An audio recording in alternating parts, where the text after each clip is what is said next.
जय हिंद दर्शकों, मैं हूं जितेंद्र दीक्षित। जितेंद्र दीक्षित स्टोरीज में आपका स्वागत है।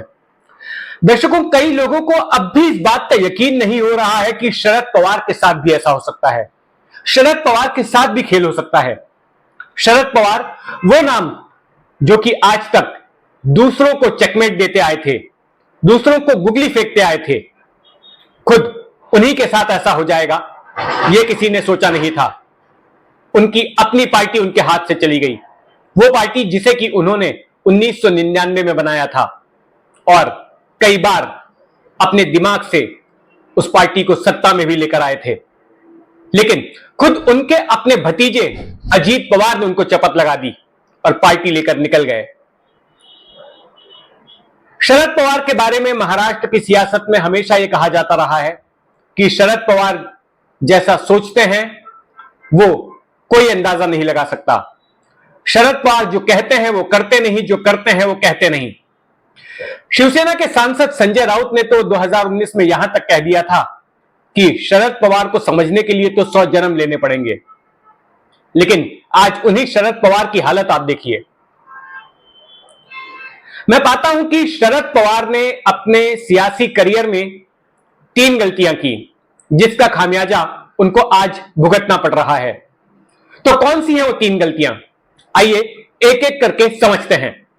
शरद पवार ने पहली गलती की साल 2014 में।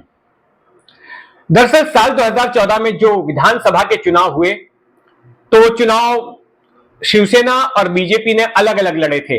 उनके बीच का गठबंधन टूट गया था सीटों के बंटवारे को लेकर। बीजेपी ज्यादा सीटें चाहती थी चुनाव लड़ने के लिए, शिवसेना ने देने से मना कर दिया और ऐसे में 2.5 साल पुराना उनका गठबंधन टूट गया। दूसरी तरफ कांग्रेस और एनसीपी भी अलग अलग मिलकर चुनाव लड़ रहे थे, इनका गठबंधन भी टूट गया था। अब जब चुनाव नतीजे आए तो बीजेपी सबसे बड़ी पार्टी बनकर उभरी, 122 सीटें बीजेपी को मिली। तो महाराष्ट्र में 288 विधानसभा की सीटें हैं और उनमें मैजिक फिगर है 145 का, यानी कि सरकार बनाने के लिए 145 का फिगर चाहिए। अब क्योंकि शिवसेना बीजेपी के साथ में थी नहीं, तो बीजेपी के पास सीटें कम पड़ गई उस मैजिक फिगर तक पहुंचने की। लेकिन अचानक पिक्चर में आ जाते हैं शरद पवार और शरद पवार ऐलान करते हैं कि वो बीजेपी को बाहर से समर्थन देंगे। बीजेपी तब तक देवेंद्र फडणवीस को मुख्यमंत्री के तौर पर नामांकित कर चुकी होती है, तो पवार कहते हैं कि फडणवीस सरकार को बाहर से समर्थन दिया जाएगा। यह पवार की एक बहुत बड़ी गलती थी। हालांकि पवार की मंशा इसके पीछे थी शिवसेना को दबाव में लाने की, इन दोनों पार्टियों के बीच झगड़ा बढ़ाने की। लेकिन यह आगे चलकर पवार को ही बैकफायर कर गया। वॉइस वोट से देवेंद्र फडणवीस ने विश्वास मत हासिल कर लिया। हालांकि उस पर भी विवाद हुआ कि वोटों का विभाजन नहीं हुआ था और वॉइस वोट से ही उन्होंने जो है विश्वास मत जीता। लेकिन इसके बाद हुआ ये कि उन 5 सालों में, मतलब 2014 में जब फडणवीस मुख्यमंत्री बन गए, तो उसके बाद के सालों में शरद पवार को झटके दर झटके लगे। उनकी पार्टी एनसीपी के कई बड़े नेता, कई खासम खास नेताओं को बीजेपी ने अपने खेमे में ले लिया, उन्हें तोड़ लिया और जो नहीं आए उनके खिलाफ मामले शुरू हो गए। ईडी के, इनकम टैक्स के जांच शुरू हो गई। यहां तक कि 2019 के चुनाव प्रचार के दौरान, विधानसभा के चुनाव प्रचार के दौरान देवेंद्र फडणवीस तो खुलेआम अजीत पवार को धमकी देते थे कि अगर मैं वापस सत्ता में आया तो फिर अजीत पवार चक्की पीसिंग एंड पीसिंग एंड पीसिंग। शोले का वो मशहूर डायलॉग काफी चर्चित हुआ, फडणवीस का यह बयान। तो जिस बीजेपी की सरकार बनवाई थी पवार ने, वही बीजेपी खा रही थी उनकी अपनी पार्टी को। हालांकि अलग बात है कि शरद पवार ने अपनी चतुराई से अपनी पार्टी खत्म होने से बचा ली, क्योंकि उस वक्त तो चर्चा यहां तक हो गई थी कि एनसीपी का अस्तित्व अब समाप्त होने वाला है, एनसीपी खत्म होने वाली है। लेकिन हुआ यह कि चुनाव प्रचार के दौरान एक बार जब वो सातारा में भाषण दे रहे थे, तो भाषण देते देते बारिश होने लग गई। लेकिन पवार रुके नहीं, भाषण देते रहे और फिर उनकी भीगते हुए भाषण देने की वो तस्वीर वायरल हो गई और उस तस्वीर के जरिए भावनात्मक अपील की गई कि देखिए, एक 80 साल का बूढ़ा बुजुर्ग अपनी पार्टी को बचाने के लिए कितनी मेहनत कर रहा है, बारिश हो रही है, भीग रहा है, फिर भी भाषण दे रहा है। और इस भावनात्मक अपील ने काम कर दिया। जब चुनाव नतीजे आए तो एनसीपी तीसरी नंबर की पार्टी बनकर उभरी, 54 सीटें मिली। और ना केवल इतनी ज्यादा सीटें मिली, कांग्रेस से ज्यादा सीटें मिली, कांग्रेस को 44 मिली थी, बल्कि पवार अपनी पार्टी को सत्ता में लाने में भी कामयाब रहे। शिवसेना बीजेपी के बीच के झगड़े का फायदा उठाया उन्होंने, उद्धव ठाकरे को मुख्यमंत्री बना दिया, खुद उस सरकार में शामिल हो गए, यानी कि उनकी पार्टी हो गई, और अहम मंत्रालय भी अपने पास ले लिए, वित्त मंत्रालय, गृह मंत्रालय और उप मुख्यमंत्री का पद। तो बाल बाल बचे थे शरद पवार उस बार। अब बात करते हैं शरद पवार की दूसरी गलती की। दूसरी गलती उन्होंने साल 2019 में की थी। आपको याद होगा कि एक शाम जब महाविकास आघाड़ी की बैठक हो रही थी, शरद पवार कांग्रेस और शिवसेना के नेताओं के साथ बैठक कर रहे थे, और उस बैठक में जब यह तय हो गया था कि उद्धव ठाकरे मुख्यमंत्री होंगे, तो उसी की अगली सुबह अचानक अजीत पवार चुपचाप बगावत करते हैं और देवेंद्र फडणवीस के साथ जाके शपथ ले लेते हैं।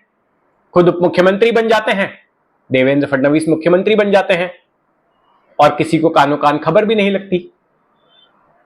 लेकिन शरद पवार तुरंत डैमेज कंट्रोल मोड में आ जाते हैं और जो विधायक गए होते हैं अजीत पवार के साथ, उनको चेतावनी देते हैं कि वापस आ जाओ, नहीं तो दल बदल कानून के तहत कार्रवाई होगी।